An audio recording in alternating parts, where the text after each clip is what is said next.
Mga balita sa labas ng bansa, United Nations at mga tauhan nito sa Iraq naghahanda para sa inaasahang pagdagsapa ng mga biktima ng gyera. At pagsabog na naganap sa Thailand, inaasahang magdudulot ng negatibong epekto sa turismo doon. Yan ang mga globalita ni Edwin Eusebio.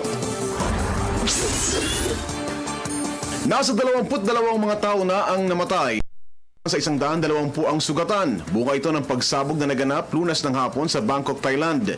Napuruhan ng pagsabog ang Ratchaprasong intersection malapit lamang sa open-air na Erawan Hindu Shrine.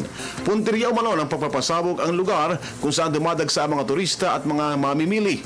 Batay sa kuha ng CCTV, nakuna ng pagsabog ng bomba sa mga nakaparadang kotse at motorsiklo. Ang Erawan Shrine sa Central Bangkok ay karaniwang dinadagsa ng mga turista at Thais na naghahandog sa rebulto ng Brahma, ang Hindu God of Creation. Naghahanda na ang mga opisyal ng United Nations maging mga camp officials nito sa hilagang Iraq na Kurdistan region. Ito ay sa inaasahang pagdagsa ng mga Iraqis na lumilikas dahil sa gyera sa pagitan ng mga rebeldeng Muslim at mga otoridad ng Iraq. Sapol ng sumiklabang pakikidigma sa Islamic State Rebels Group noong nagdaang taon.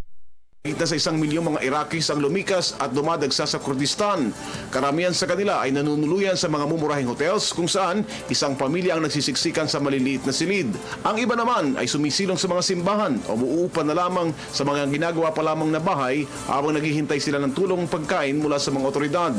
Ayon sa United Nations, limitado na lamang ang mga lugar sa Kurdistan region at hindi na nito makakayanang mag-okupa ng mga inaasahang pangdarating na mga war victims. Para sa Telebisyon ng Bayan, Edwin Eusebio.